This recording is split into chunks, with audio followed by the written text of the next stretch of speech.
parler du contexte économique dans cette partie avec différents acteurs de la filière. Alors Olivier Guillaume pour la filature, Martin Brevard pour le tricotage à la confection, Pierre Van Caneggen pour Cossen Aglo et Pauline Beuzelin pour mi-juin, cette saison. Merci à tous de venir sur scène. C'est l'eau qui va démarrer.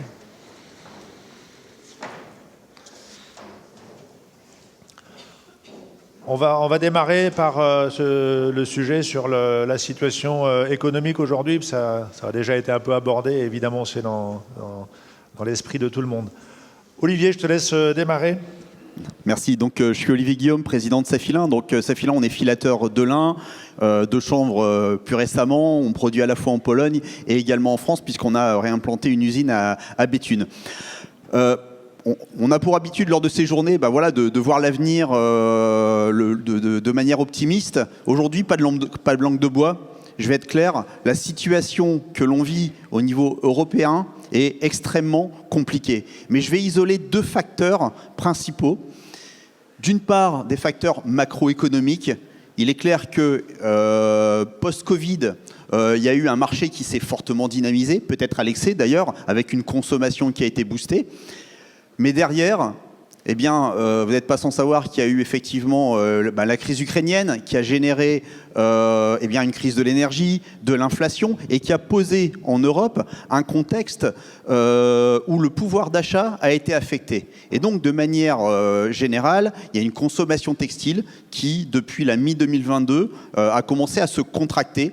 Et ça, évidemment, quasiment l'ensemble des acteurs de la filière textile le ressentent, à la fois en Europe en général, mais également en France, et je laisserai mes confrères l'évoquer. Et puis, plus près de nous, il y a, de surcroît, la situation du marché de la fibre de lin. Ça fait 3 ou 4 récoltes où, malheureusement, la nature n'a pas donné ce qu'on attendait. Alors que le marché a une forte appétence pour le lin, pour les fibres éco-responsables, et que la filière a investi, a misé sur le lin, puisque les hectares ont augmenté, il y a eu de l'investissement en teillage pour satisfaire une demande croissante. Malheureusement, l'offre de fibres s'est réduite par le fait de récoltes décevantes. Et depuis la mi-2022, le prix des fibres a flambé. Et un marché n'est pas en capacité d'absorber des hausses telles qu'on les a vécues. Aujourd'hui, on se retrouve, nous filateurs, nos clients transformateurs, en risque, puisque nous sommes obligés de travailler sur des niveaux de prix qui sont devenus clairement incompatibles avec le marché final. Et ça, je pense qu'il faut l'entendre. Il n'y a pas eu de contrôle, de maîtrise de ce phénomène. Et ça nous amène aujourd'hui à travailler sur des niveaux de prix que nos clients et leurs clients ont des difficultés à intégrer. Donc on est dans un paradoxe entre un marché et des perspectives d'avenir bonnes pour la fibre de lin, puisqu'il y a une forte appétence, et j'y crois, je suis extrêmement positif sur l'avenir du lin, et momentanément, dans une situation conjoncturelle qui est déjà très compliquée, eh bien, une couche supplémentaire qui vient s'ajouter avec des niveaux de prix qui sont aujourd'hui inacceptables. On est rentré dans la zone rouge dans laquelle, malheureusement, on a une partie de nos clients qui sont en train de faire des arbitrages, momentanément, bien sûr, je l'espère, en défaveur du lin parce que économiquement plus compatible avec les attentes de leurs clients. Alors que fondamentalement, sur les éléments constitutifs de la fibre de lin, mais tout porte à croire que l'avenir est tout rose. Alors, pour parler du lin bio, qu'est-ce qui se passe? Guillaume Aymerich l'a évoqué tout à l'heure. Aujourd'hui, paradoxalement, dans un marché où la fibre se vend, puisque faiblesse de l'offre, mais il faut alimenter les usines, et bien la fibre se vend, le lin bio a des difficultés.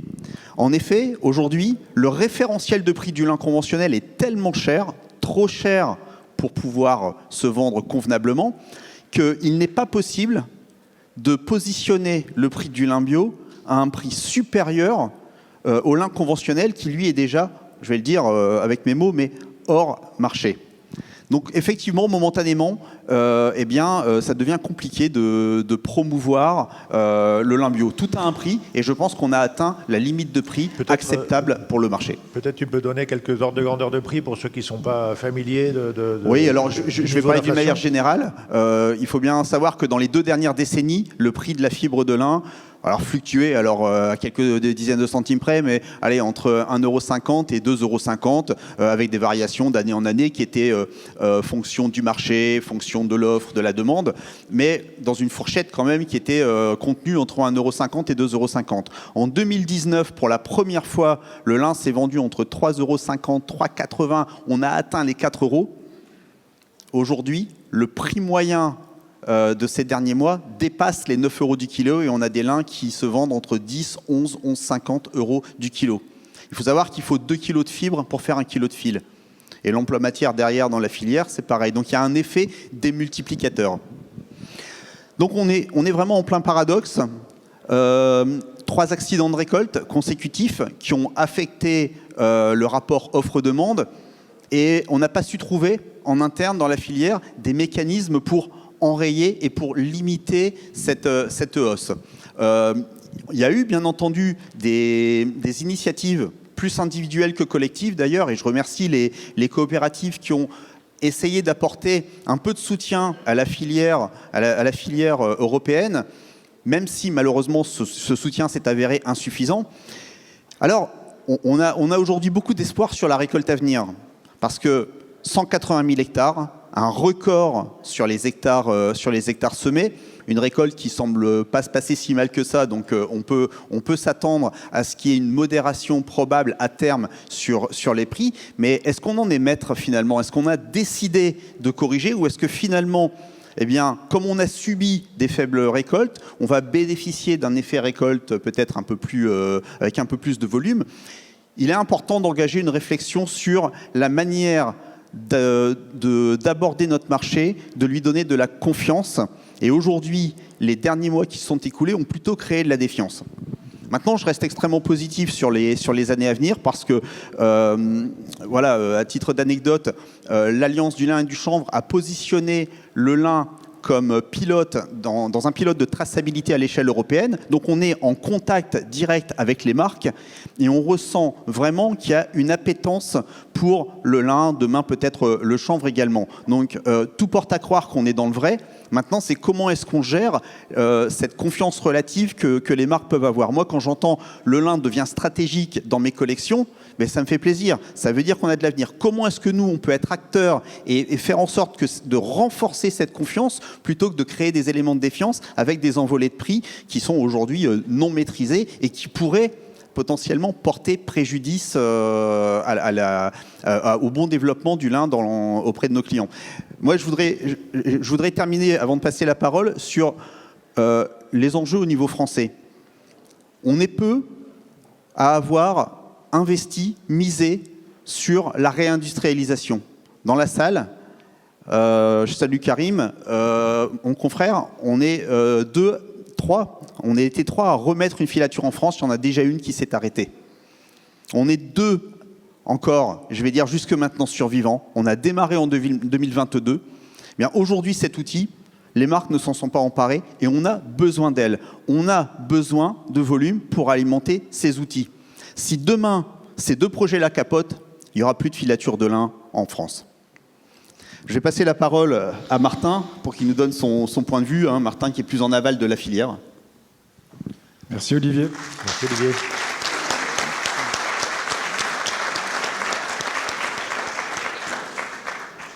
Je prends le marteau et je continue à enfoncer le clou. Tu as bien présenté le contexte. Donc Martin, j'ai l'honneur de diriger Le Mayeux.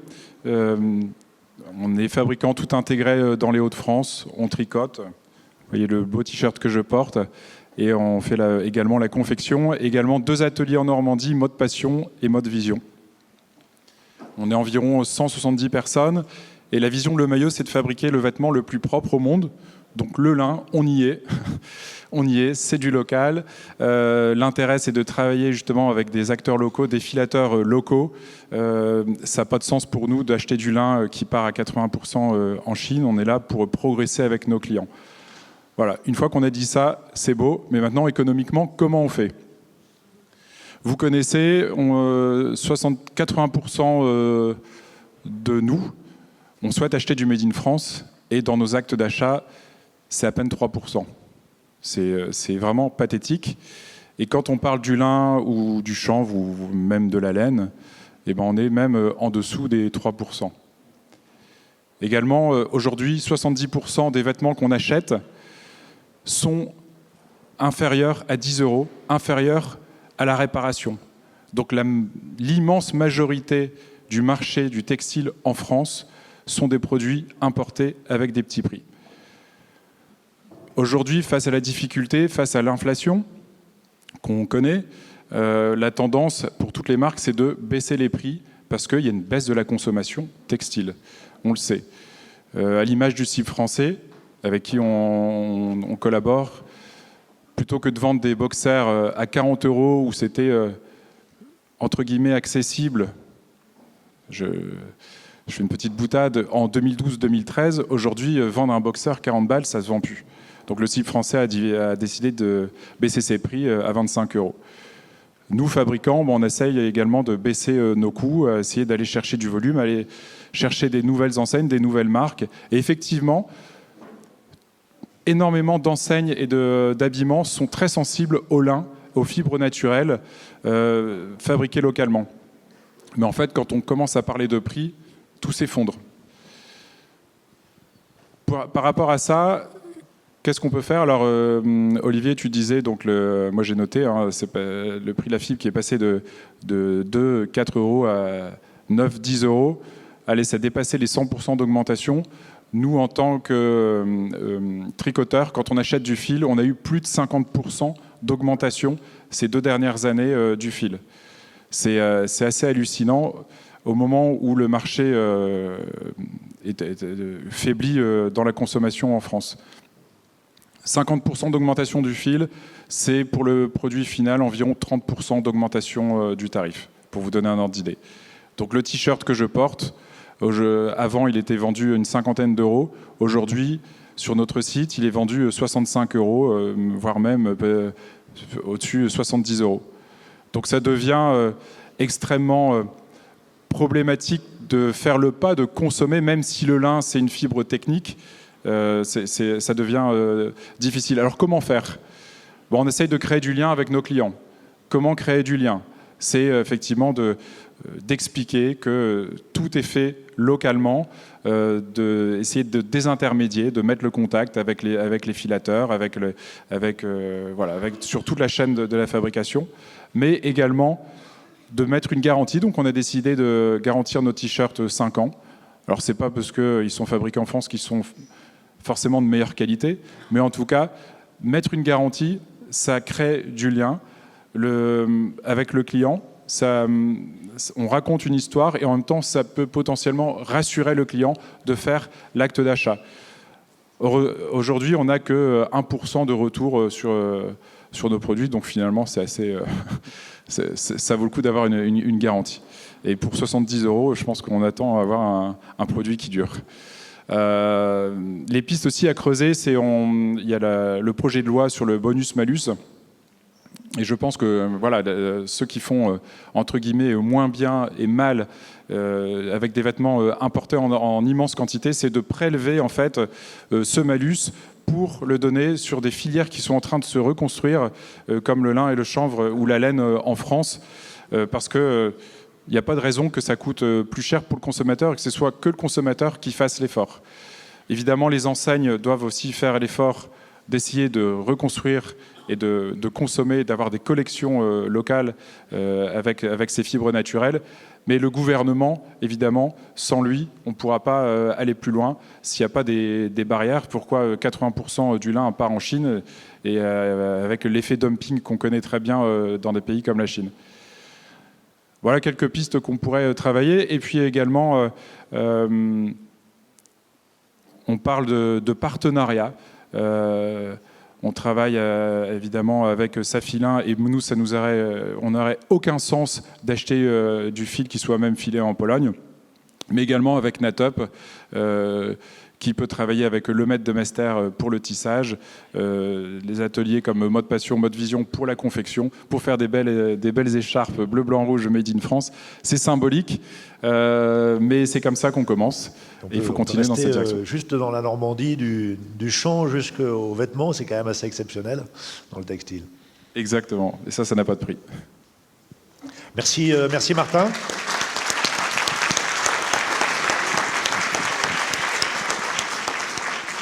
On avance dans la filière, on se rapproche du consommateur avec Pauline. Bonjour, alors je m'appelle Pauline et il y a un peu plus de 2 ans, j'ai créé Mi-Juin. Mi-juin, c'est en référence à la période où les champs de lin sont en fleurs, mais aussi à la date annuelle des rencontres lin et chanvre bio. C'est la 4e année que j'y participe. Et à chaque fois, c'est pour moi un moment hyper fort, hyper important, justement d'écouter tous les témoignages de la filière, toutes les avancées, toutes les difficultés aussi. Je vais essayer de vous expliquer comment nous, on développe notre petite entreprise, récente entreprise, dans ce contexte très incertain. On a monté ce projet justement au moment où les filatures revenaient en France et on s'est dit est-ce qu'on ne peut pas essayer de participer à cette relocalisation de la filière et on s'est donné une mission, celle de faciliter l'accès au lin en circuit court. Donc mission compliquée, ambitieuse, qu'on porte depuis la création. J'ai vraiment mon fan club de l'équipe avec les... en train de filmer, j'adore.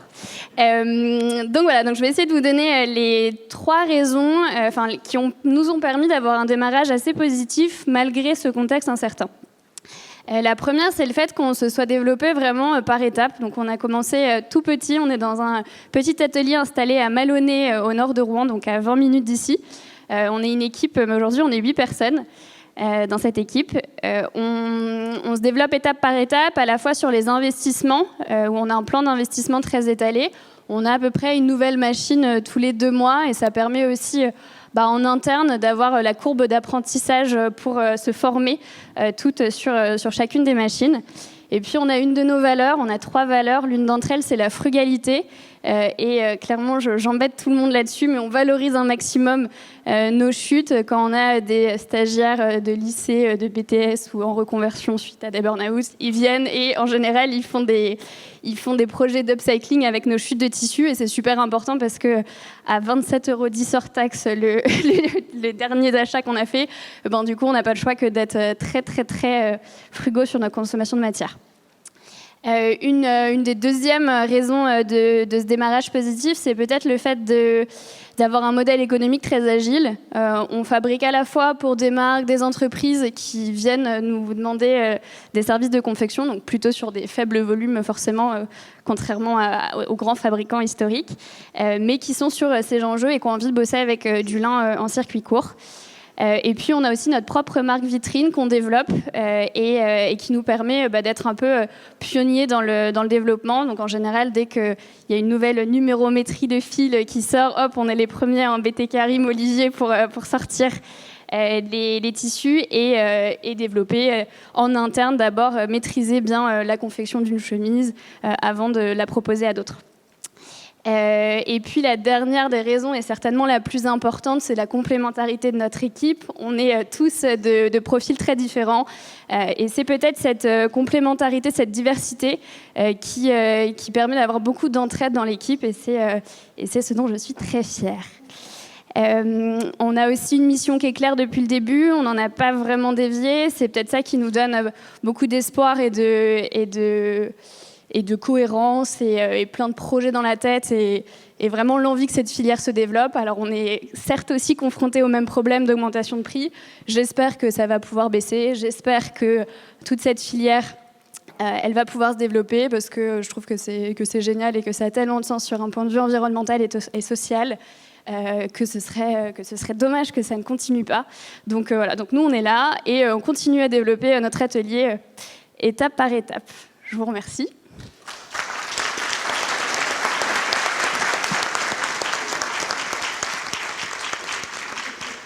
Merci. Alors, on a parlé beaucoup du territoire et de ce lien de proximité. Et, donc, on a un projet sur Cosanaglo dont vous allez pouvoir parler. Je vous laisse la parole. Bonjour à toutes et à tous. En tout cas, merci beaucoup à l'association Lin et Chanvre Bio de cette invitation. Oui, alors donc Pierre Van Caneghem, moi je travaille à Cosen Développement, qui est l'agence de développement économique pour compte de Cosen Aglo. Cosen Aglo, pour vous dire, ceux qui ne sont pas, parce que j'ai cru comprendre que tous et toutes ne venaient pas du coin. Donc Cosen Aglo, c'est le territoire qui est juste à côté, territoire rural et industriel. En gros, nous, on va du pont de Tancarville, pont de Bretonne, jusqu'à la 29 et la limite sud, c'est la Seine.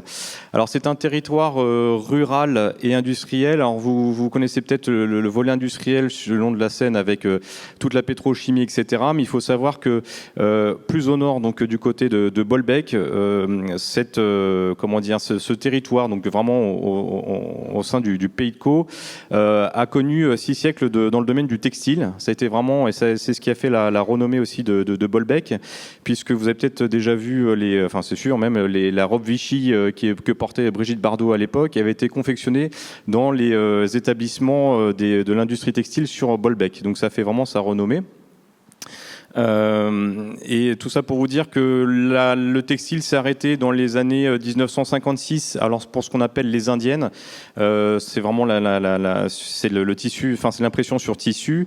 Et c'est 30 ans plus tard, en 1986, que sont arrêtés la partie tissage.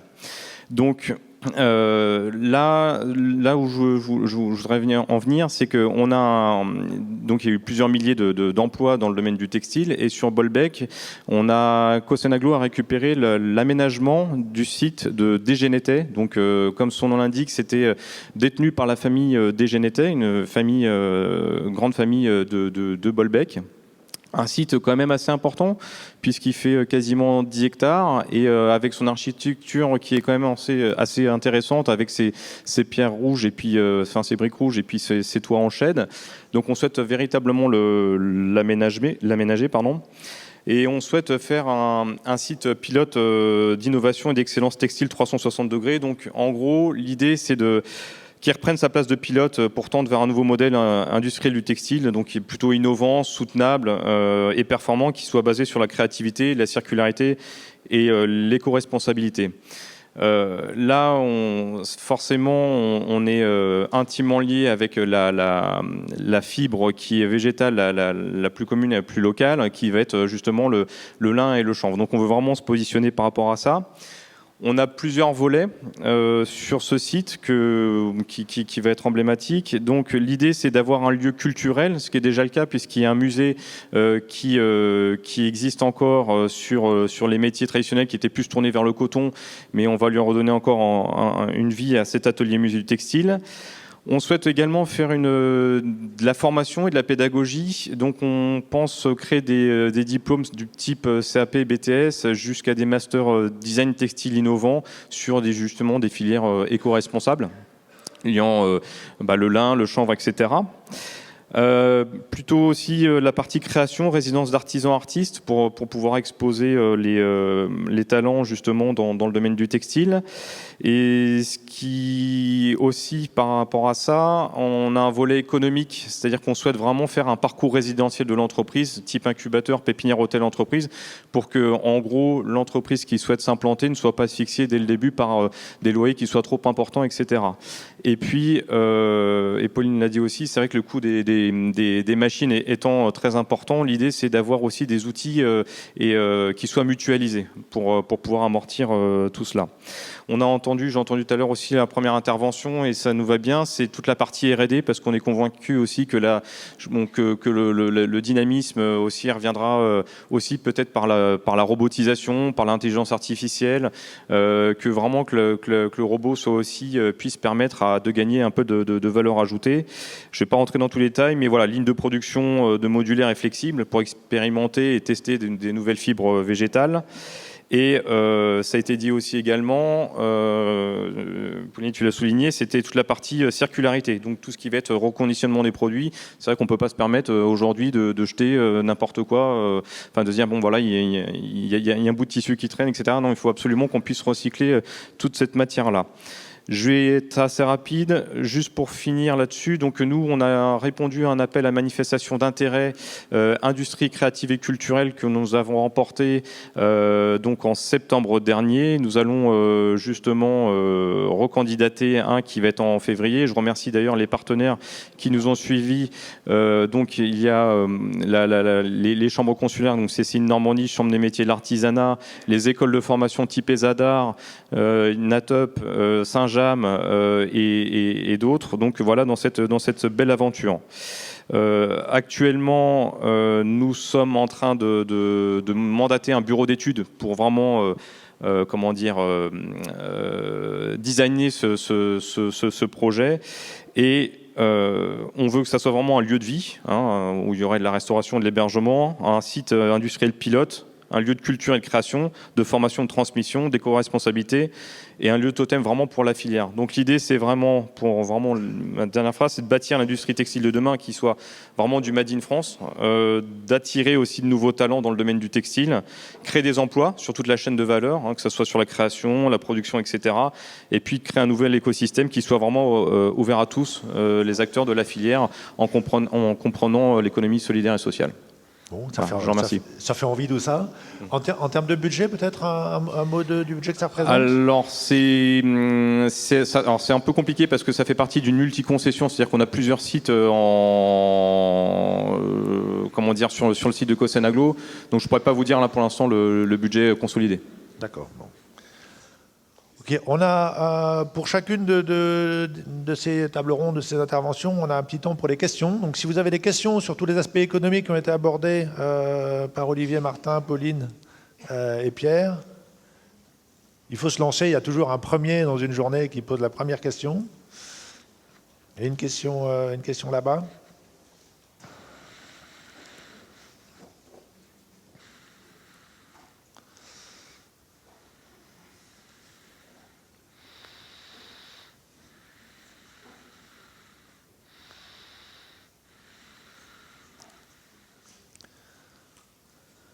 Bonjour, Thomas Fourdinet, agriculteur.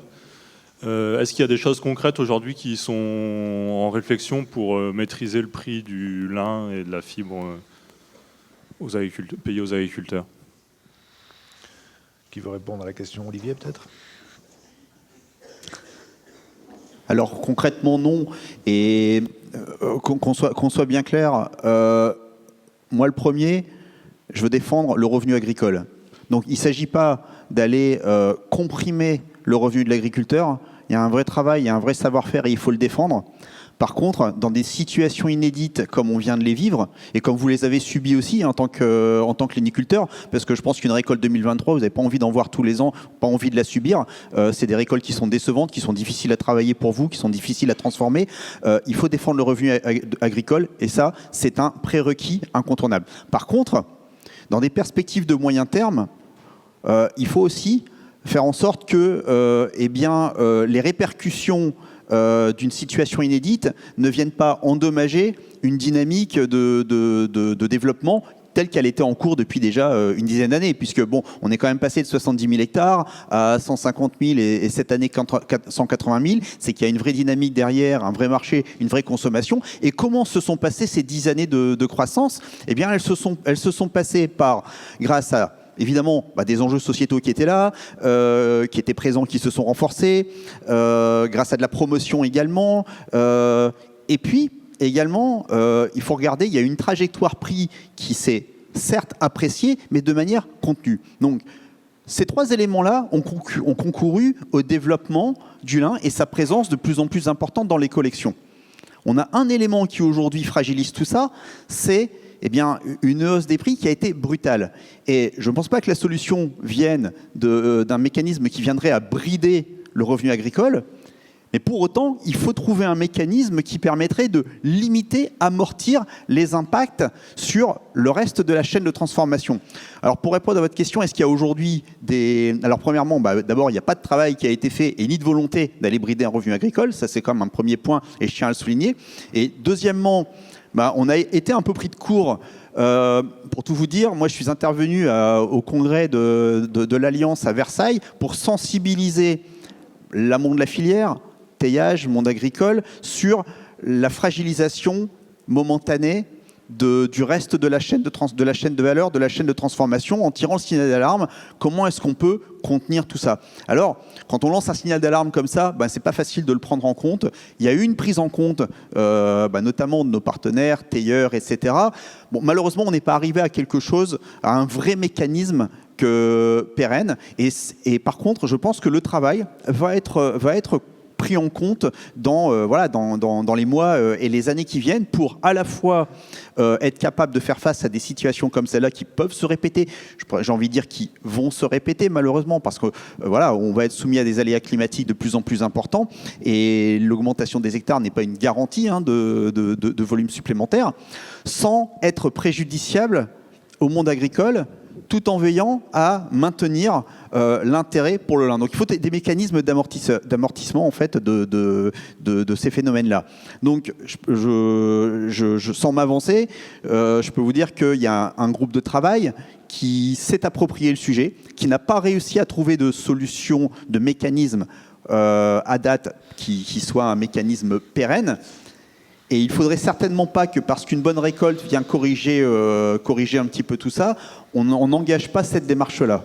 Donc un travail va être initié pour essayer, autant que faire se peut, bien entendu, il y a les lois du marché et on ne peut pas les contourner, mais essayer de trouver le moyen de ne pas fragiliser le marché tout en préservant les intérêts de tous les maillons de la chaîne de valeur.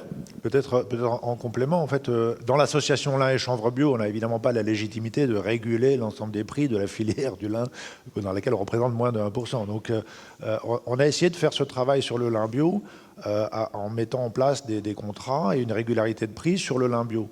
Et ça a capoté puisque le prix du lin conventionnel a été multiplié dans des proportions telles qu'il est devenu très supérieur au prix qu'on avait prévu pour le lin bio en haute fourchette. Donc ce qu'on avait fait, du coup, a volé un éclat. Après, la place où on est sur le lin bio, on ne peut évidemment pas se substituer aux organes de gestion de la filière.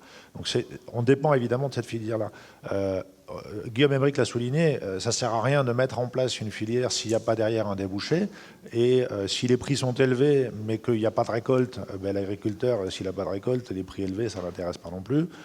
On a tous intérêt. Aujourd'hui, on a 180 000 hectares de lin, alors pas bio évidemment, mais 180 000 hectares de lin qui sont semés. Aucun agriculteur aujourd'hui ne sait combien il va toucher au final, puisque le marché est très incertain. Donc c'est ce qu'on essaye de faire à l'échelle du lin bio, et c'est très compliqué parce qu'on ne peut pas faire du lin bio sans décorréler du marché du lin, décorréler du marché textile qui souffre, on l'a vu aussi. Donc il y a tout un ensemble à travailler. Donc c'est vraiment le sens de cette journée aussi, de faire ces échanges pour essayer de construire quelque chose. Donc si vous avez des idées et des propositions, on est aussi un espace d'échange pour essayer de faire émerger des idées nouvelles sur des modèles de prix avec une visibilité à plus long terme. Est-ce qu'il y a d'autres questions par rapport à ça? Je voudrais compléter parce que, en fait, au niveau du lin et du lin bio et du chanvre qui est tissé en Europe, on s'est engagé sur des prix stables. Donc ça, on fait ces prix-là, de toute façon. Donc il n'y a pas de souci par rapport à ça. C'est moins élevé que ce qu'on peut vendre à l'autre bout du monde. Mais on ne peut pas rester entre nous. C'est-à-dire qu'on est quand même sur un marché. Il y a des années, notamment sur le lin, on n'a pas la qualité. Le lin bio ne fournit pas la qualité qui peut être travaillée par les filatures européennes. Donc ces années-là, le lin bio, il faut qu'il parte à l'autre bout du monde. Donc c'est quand même du lin bio qui est valorisé. Donc faire un contrat... aller jusqu'au bout avec les filatures européennes, oui, mais il ne faut pas oublier les notions de qualité. Elles sont très importantes sur le marché du lin. Sur le marché du chanvre, on est aux prémices, mais je suppose qu'on aura les mêmes genres de choses. Mais on est sur des réflexions comme ça. Il faut savoir que même si on est sur des niches, on est quand même dans un écosystème. Chaque fois qu'on a voulu, alors là je parle au nom de toutes les entreprises de teillage, chaque fois qu'on a voulu limiter les hausses de marché, en fait, quand on a comparé nos prix de vente, on s'est toujours trouvé, si on dit on va limiter, on va aller moins vite que la hausse de marché, quand on comparait après, on s'est toujours trouvé sanctionné par rapport aux concurrents. On est dans un marché concurrentiel, on est obligé d'être dans le marché. Mais toutes ces initiatives-là, qui sont des initiatives de construction de filières, on les soutient fermement. Merci Guillaume. Bonjour, Marion, fondatrice de la marque Les Extraordinaires. J'ai une question pour Safi Lin. Question sur votre lien avec les tisseurs de lin européens. Qui sont aujourd'hui les tisseurs de lin qui vous achètent du fil bio Parce que pour les marques, c'est pas toujours facile de trouver finalement du lin bio, labellisé GOTS, tissé en Europe. Et qui sont également les tisseurs éventuels qui vous achètent le lin 100% français, qu'il soit bio ou conventionnel? Bon, je ne vais pas forcément aller jusqu'à citer des noms là, mais globalement, le marché du lin bio qu'on a développé ces dernières années, essentiellement passe par des tisseurs qui sont en Allemagne. Il y a une forte demande et des tisseurs qui se sont spécialisés dans une offre de produits certifiés GOTS. Donc on passe essentiellement par un canal allemand, autrichien. Alors ça ne veut pas dire qu'il n'y en a pas dans les autres pays, mais c'est vraiment là où c'est le plus représenté. Après, quant au fil produit en France, alors le modèle économique qu'on avait ciblé, il était évident qu'il allait être que local. On n'a jamais imaginé qu'on pourrait vendre un fil 100% fait en France pour des tisseurs et des transformations à l'étranger. Bon, il s'avère que même si tout à l'heure, je vous ai dit qu'on n'était pas du tout dans les clous des volumes qu'on attendait, il se trouve quand même que bien sûr, on alimente des tisseurs et des tricoteurs français qui se sont appropriés quand même l'outil et dont l'offre rentre dans leur ADN. Mais on a été surpris aussi de voir, et c'est aussi ce qui m'encourage à tenir bon, c'est qu'on a aussi des acteurs hors France qui se disent mais au maximum d'étapes faites en France, nous on est prêt à sourcer, donc on est prêt à consommer du fil français. On en a expédié sur le Japon, on en a expédié également en Italie, pour des marques françaises qui ont leur transformateur, tisseur ou teinturier en Italie, mais qui disent si on peut participer, même si on ne fait pas toutes les étapes en France aujourd'hui, on va le faire et on va jouer le jeu avec les filateurs français. Est-ce qu'il y a une dernière question peut-être avant de... Oui, j'aimerais bien revenir sur les points économiques, vu que Olivier tout à l'heure parlait des prix, particulièrement du lin, qui étaient aux alentours de 2 € il y a 5-10 ans, plus ou moins, et aujourd'hui on est à en 9 à 10 €. J'entends souvent aujourd'hui en plaine ou en teillage que les marchés sont capables aujourd'hui de payer ces prix-là. Et ma question vient plutôt aux autres intervenants. Vous qui êtes en directe relation avec vos clients, est-ce que malgré les hausses de prix aujourd'hui qui ont été multipliées par 3 ou 4 ou par 2, est-ce que vous arrivez à maintenir les volumes? Que pensent vos clients? Et est-ce que les volumes perdus, vous arriverez à les récupérer dans les années à venir si on a des bonnes récoltes en quantité? Bah non. Voilà, non, mais c'est... Malheureusement, enfin... C'est ce que je disais tout à l'heure, en fait, la tendance est plutôt baissière, en tout cas sur le marché du textile, de l'habillement, et le lin, on a fait plus 30% prix de vente, et quand les enseignes viennent nous voir, parce que c'est vrai qu'il y a une vraie appétence en fait, à vouloir travailler des fibres locales, l'envie est vraiment là, mais en fait, avec les prix qui augmentent, on n'arrive pas. Donc cette année, on pense qu'on va réduire les volumes, malgré évidemment... Donc c'est un combat, mais où trouver des alternatives, mélanger avec du coton biologique, avec du coton recyclé, mais faire du 100%, quand il y a trop d'augmentation, ça devient difficile. Et en concurrence, c'est vrai qu'on a les produits tricotés en Chine ou tissés en Chine qui arrivent ici, et c'est vendu prix de vente public plus que 2 fois moins cher. Donc il y a un moment, l'équation économique, malheureusement, elle n'est plus là. Et j'entends la question aussi, c'est pas évident hein, entre les agriculteurs d'avoir un prix, c'est une fibre, une filière qui a de l'avenir et qui doit être rentable pour les agriculteurs. Et puis après, le consommateur qui ne peut pas payer le local parce que c'est trop cher. Malheureusement, c'est ça. C'est pas évident de solutionner ça. Et Olivier, quand tout à l'heure tu parlais d'une filature française, ma question c'est pourquoi une filature française ne pourrait pas exporter en Europe et comme nous aussi, parce qu'il y a un moment où on devient vraiment une niche de niche de niche de niche. Je voulais repartir sur le début de ta question. Et tu partais d'un constat, ou en tout cas d'ouï dire, il disait mais le marché est en capacité d'accepter ces prix. Je pense qu'en fonction de où on se situe dans la chaîne de transformation, on a une vision qui peut être tronquée. C'est-à-dire que si je me mets du point de vue du teillage, oui, mon marché de rang 1 accepte les prix. Alors qu'est-ce que ça veut dire accepte les prix? Ça veut dire que ce que je mets en marché au prix que je demande le produit se vend. Est-ce que ça veut dire que le marché accepte le prix, le marché final? Les fibres de lin qui se vendent entre 8,50 et 10 euros ces derniers mois, c'est nulle part en boutique. Ce que vous voyez aujourd'hui en boutique, ce sont, il faut voir que la chaîne de transformation elle est extrêmement longue, ce sont des fibres qui ont été commercialisées il y a plus d'1 an. Or, la hausse de prix, elle a été brutale ces 12 derniers mois. Alors pour autant, vous allez me dire, oui, mais de toute façon, les fibres se sont vendues, c'est donc il y a un marché derrière, personne n'est fou pour acheter quelque chose qui ne saura pas vendre. Bien sûr que si. Quand on est filateur de lin, on n'a pas de matière refuge, on a un outil qui est dédié au lin, c'est soit on fait du lin ou du chanvre, soit on fait rien, on arrête l'usine et on attend que la vague passe. Ça veut dire qu'aujourd'hui, les filateurs de lin, où qu'ils soient dans le monde, et j'inclus la filature chinoise, est obligé d'acheter pour poursuivre son activité. À quelles conditions derrière elle commercialisera son produit, ça reste encore à voir. Et ça amène, je dois le dire, à des biais qui sont dangereux. Chacun va essayer de se défendre économiquement, va essayer de s'en sortir. Moi, je vais parler pour mon entreprise. On ne sacrifie pas la qualité de notre produit parce que je pense qu'on a mis 15, 20 ans à construire une réputation et une qualité, et en quelques mois, on peut la détruire.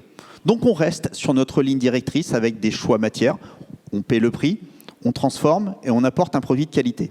Mais à l'autre bout du monde, ça ne se passe pas forcément comme ça. Et je ne jette pas la pierre. Mais quand à un moment donné, vous achetez très cher, quand vous achetez trop cher pour pouvoir vendre, là, vous réfléchissez à mais comment est-ce que je peux minimiser mon exposition au risque? Eh bien, on en arrive à une situation où actuellement, une partie des filatures en Chine fait un arbitrage qualité en achetant très cher de la fibre longue, mais en la mélangeant, ce qu'elle ne faisait pas auparavant, avec des fibres plus courtes, donc en dénaturant les caractéristiques de son produit. Et j'en veux pour preuve, là, ces derniers mois, quelques opérateurs en Europe qui commencent à être déçus des fils et tissus importés de Chine parce que ces produits deviennent moins résistants, ont tendance à plus facilement craquer, faire des trous, etc.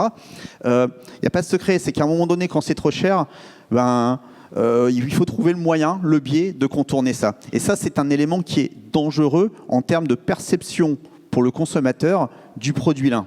On est probablement, et je l'espère, dans une période d'excès et de tous les excès qui mènent à des choses qui sont des pratiques qui sont peu orthodoxes, et j'espère que la marche arrière se fera rapidement pour que l'image du lin n'en soit pas affectée. Mais effectivement, aujourd'hui, il n'y a pas de réalité économique pérenne avec des prix de fibres à ce niveau-là et par rapport à la structure du marché et les acteurs qui sont sur le marché final aujourd'hui. Peut-être, merci. Peut-être, Martin, tu peux donner des indications d'ordre de grandeur, de prix de fibres, parce que tu ne travailles pas que le lin, et justement, comparer aujourd'hui quand tu achètes un fil de lin par rapport à un fil de coton bio, un fil de lyocell ou... Oui, le coton, c'est de l'ordre de 3 euros et quelques, et le lin, ça approche les 30 euros, donc c'est presque 10 fois plus cher. Et la laine mérino, ça devient un peu moins cher que le lin. C'est à peu près dans les mêmes ordres de prix, 27 euros. Et le coton recyclé, c'est 6 euros. Donc c'est vrai qu'il y a une différence qui est notable. Évidemment, les fibres n'ont rien à voir. C'est des fibres techniques thermorégulantes. Donc voilà, c'est aussi pour d'autres utilisations. Ça permet de situer, parce qu'effectivement, on est sur un marché qui est très concurrentiel. Merci à tous pour ces témoignages. Merci aux questions. Désolé,